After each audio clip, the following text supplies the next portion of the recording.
এই মাহফুজ আলম, রাষ্ট্র কি তোর বাপের? রাষ্ট্র কি তোর বাপের? একজন নিজের বাপের রাষ্ট্র বানাতে যা আজকে দেখ হাতিরের মতো ভারতে পালা গেছে। মাহফুজ আলম সাহেব, মিডিয়ার মাধ্যমে আপনাকে হুঁশিয়ার করে বলতেছে, আপনি আপনার বক্তব্য প্রত্যাহার করবেন।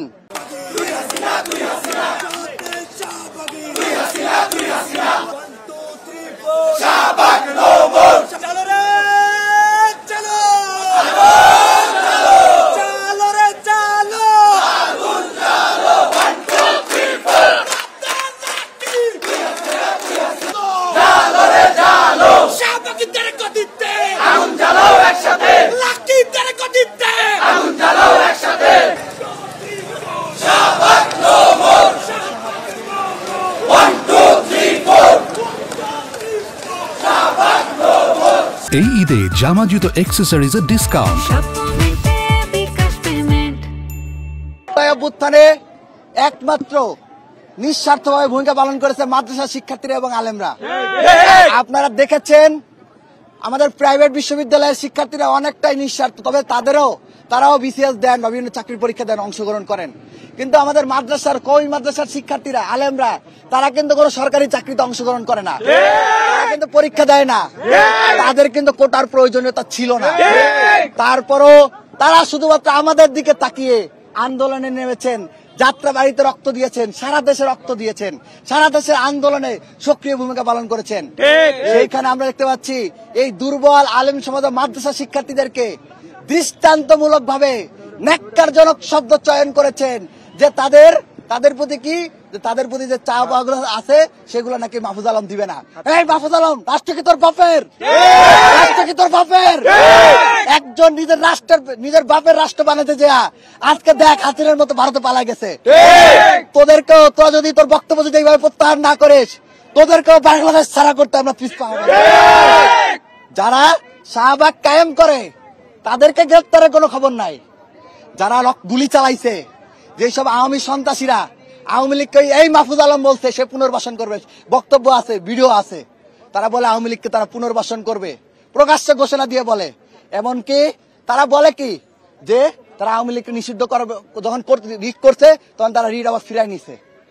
যারা 2000-এর উপর বেশি মানুষকে গুলি করে মারছে, কত বড় ঘৃণিত হইতে পারলে তারা এই আওয়ামী লীগ নিষিদ্ধ রিট ফিরায় নেয়।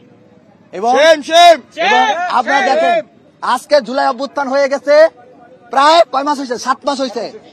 এখন পর্যন্ত কয়জনের বিচার হয়েছে? কয়জনকে গ্রেফতার করা হয়েছে? খুনিদের বিচার করার কোনো খবর নাই। উল্টা দিকে নিজ দলে আওয়ামী লীগকে পুনর্বাসন করতেছে ঢালাও ভাবে। আবার আর এক দিক দিয়ে যারা দুর্বল, যারা শুধুমাত্র ন্যায়ের দিকে তাকে আন্দোলনে অংশগ্রহণ করেছে তাদের বিরুদ্ধে বিষোদ্গারমূলক বক্তব্য দেয়। আপনার বক্তব্য প্রত্যাহার করেন। আপনি যদি বক্তব্য প্রত্যাহার না করেন, সারা দেশের শিক্ষার্থীদের জন্য মাদ্রাসা শিক্ষার্থীরা আলেমরা যেমন নিঃস্বার্থভাবে নেমে এসেছিল, আমরা সারা দেশের শিক্ষার্থীরা মাদ্রাসা শিক্ষার্থী এবং আলেমদের সম্মান রক্ষার্থে রাজপথে নেমে আসবে। এবং দেখেন কত বড় নির্লজ্জ হইতে পারে এরা। কি করতেছে? একদিকে যারা জুলাই অভ্যুত্থানে সক্রিয় অংশগ্রহণ করছে, রক্ত দিচ্ছে, জীবন দিচ্ছে, শহীদ হয়েছে, তাদের বিরুদ্ধে যেমন কথা কইছে, তাদের বিরুদ্ধে যেমন বলতেছে তাদের অধিকার দিবে না, আবার আরেক দিক দিয়ে কি করতেছে? শাহবাগীদেরকে পুনর্বাসন করতেছে, করতেছে, তাদের দিকে তারা সিম্পাথি দেখাচ্ছে, সহানুভূতিশীল দেখাচ্ছে। এবং আজকে যে হামলা হয়েছে, আজকে হামলা কি এটা প্রথম? 5 আগস্টের পরে এই শাহবাগপন্থীরা, এই লাল সন্ত্রাসীরা বারবার পুলিশের উপর হামলা করছে না? আপনারা দেখছেন যে যমুনাতে যাওয়া আন্দোলনকারীদের নিষিদ্ধ, তারপর বারবার তারা ব্যারিকেড ভাঙ্গা পুলিশকে হামলা করতে উদ্বুদ্ধ করছে। পরবর্তীতে পুলিশের সাথে সংঘর্ষ হয়েছে। প্রথমে হামলা কারা করছে? আপনার প্রত্যেকটা ভিডিও ফুটেজ চেক করেন, কারা পুলিশের উপর হামলা করছে। তাদেরকে তারা রিহ্যাবিলিটেট করতেছে, পুনর্বাসন করতেছে, তাদের বিরুদ্ধে কোনো কথা নাই। যারা দুর্বল তাদেরকে ঘায়েল করার যত চেষ্টা, কিন্তু এই শাহবাগী শক্তির বিরুদ্ধে তাদের কোনো কথা নাই। মাহফুজ আলম সাহেব, মিডিয়ার মাধ্যমে আপনাকে হুঁশিয়ার করে বলতেছে, আপনি আপনার বক্তব্য প্রত্যাহার করবেন। আপনি যদি আপনার বক্তব্য প্রত্যাহার না করেন, অপেক্ষা করেন কি হয় দেখতে পাবেন। শিক্ষার্থীরা কি করে দেখতে পাবেন। অনতিবিলম্বে হামলাকারী এবং যারা আওয়ামী লীগকে ফেসিবাদ বানানোর মূল খলনায়ক ওই লাকি আক্তার সহ তাদের সহযোগী ইমরান সরকার সহ আরো যারা আছে প্রত্যেককে গ্রেফতার করতে হবে, হামলাকারীদের গ্রেফতার করে বিচার করতে হবে। যারা নিরপরাধ তাদের বিরুদ্ধে কোনো কথা বলা যাবে না, এবং তাদেরকে তাদের যে প্রাপ্য ন্যায্য অধিকার সেটা বুঝাই দিতে হবে। এই আশাবাদ ব্যক্ত করে আমাদের কর্মসূচি এখানে শেষ করছি। আবারও বলতেছি, অন ক্যামেরা বলতেছি, মাহফুজ আলম সাহেব, আপনি রাখালরাহাত দুর্নীতির সাথে আমরা দেখেছি আপনার নিউজে আপনার সংশ্লিষ্টতা আসছে, এবং আমরা মনে করি আপনি প্রেসারাইজ করার মাধ্যমে ঢাকা পোস্টের নিউজকে প্রত্যাহার করেছেন। আমরা এটাই মনে করি। আপনার বিরুদ্ধে অনেক এলিগেশন আছে, আপনাদের প্রত্যেকের বিরুদ্ধে এলিগেশন আছে।